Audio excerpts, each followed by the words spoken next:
That was pro. That's what I'm talking about. But PROSPEC here, they haven't experienced They haven't experienced that at all. But what I'm saying is we talked about on the front end of the show. Talk to ERICK MEDICI, yes. ERICK MEDICI, great looking car. Says, yes. Built that car in a rapid amount of time. Javier Martinez, looking forward to seeing how he can throw down. So sure.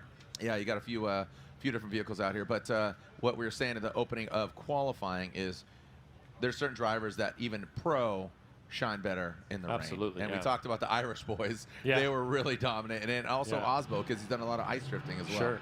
All right, here we go. We got Javier Martinez and ERICK MEDICI in the chase position. MEDICI, don't know how much qualifying he's got. This is a sight lap. Thank you. Thank you. Thank you. I appreciate that. Thank you for clarification. This is a sight lap. This is getting a feel for the track in the moisture.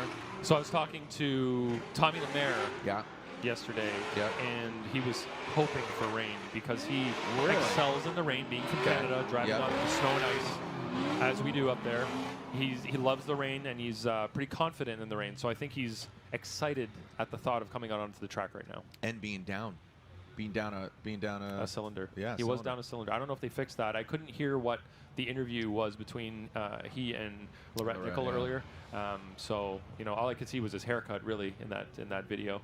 That was all that stood out to me. Very similar to yours. No, his is way more fabulous than mine. But he's very excited to be down here. He's not competing up in Canada anymore, focusing on FD. So he's just spotting up there to help somebody out. That's good. He's really throwing all his resources at this series. Fantastic. Yeah. Here we go. Javier Martinez Jr.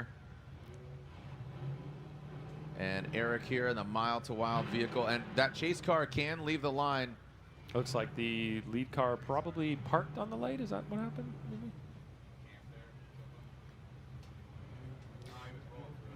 He rolled through. He's like, where are you going? Yeah. So again, ERICK MEDICI, the chase car can leave the start line as early as they want, to be quite honest, within reason. But you're only setting yourself up for failure, because if you leave and you're way out there, then there goes Javier Martinez. You need to time it very well. Yeah, later, nerds. Yeah. So look at MEDICI. So it looks like MEDICI already knows what's going on here, but Javier Martinez. So like I said, that's probably one of the most aggressive leads. And look, he just got gapped. So I don't know if that's going to work out for him. So as Javier Martinez goes through that big bank. Oh, no. And, MEDICI spins out, so that will hurt MEDICI. But Javier Martinez spins out.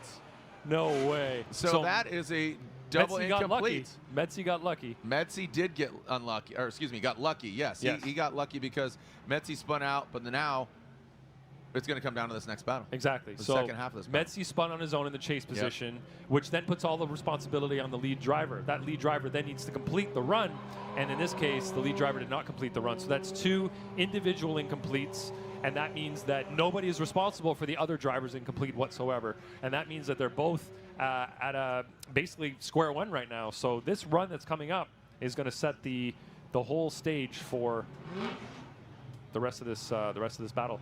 Yeah, so they are basically, it comes down to a double incomplete. And we are ready to see them get after it. So it comes down to the second half of this battle.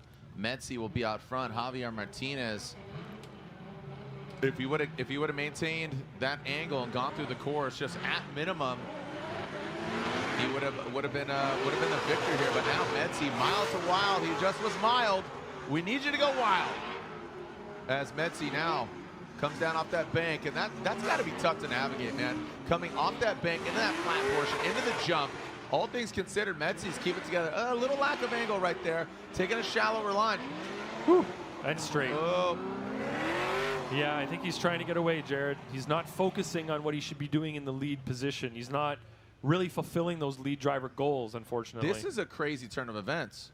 Javier Martinez could very well win this thing because of MEDICI's lack of angle. How can you chase that when he's pulling away? Yep. He's doing more traditional racing, and Javier Martinez, he has no unit of measure. Exactly. Yeah, he's not really, well, the lead driver is responsible for running that line. Exactly.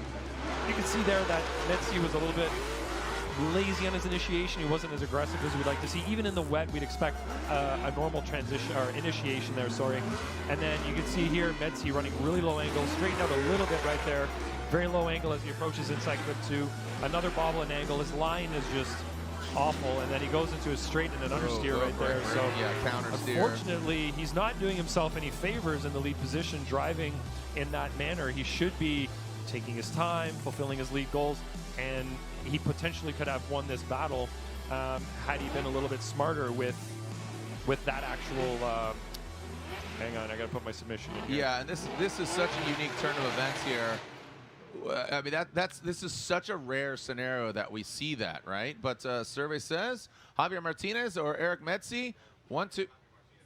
And Javier Martinez gets the win, and that does default back to, again, lead versus lead, chase versus chase. Ryan, I'd love for you to elaborate a little bit more on the outcome here, because that's a unique scenario. It is a unique scenario. The spins on the first run like completely wipes that one off the table. So now we're just looking at one run, and in that case, in my eyes, Medci incompleted in the lead. So if he incompletes in the lead, the chase car, as soon as that incomplete happens, the chase car is absolved of anything that they've done short of incompleting on their own ahead of that. And he did not incomplete in the chase position. He did what he could do in that chase run with such a poor lead. A lead where the driver incompletes, a lead where the driver is not fulfilling their goals, and a lead where that driver is just not fulfilling anything whatsoever ahead of them. Yeah. Yeah, that was I can't say I've ever seen that. That could be a very unique scenario that just occurred. Yeah, that's wild. All right, as we get our cars to the line,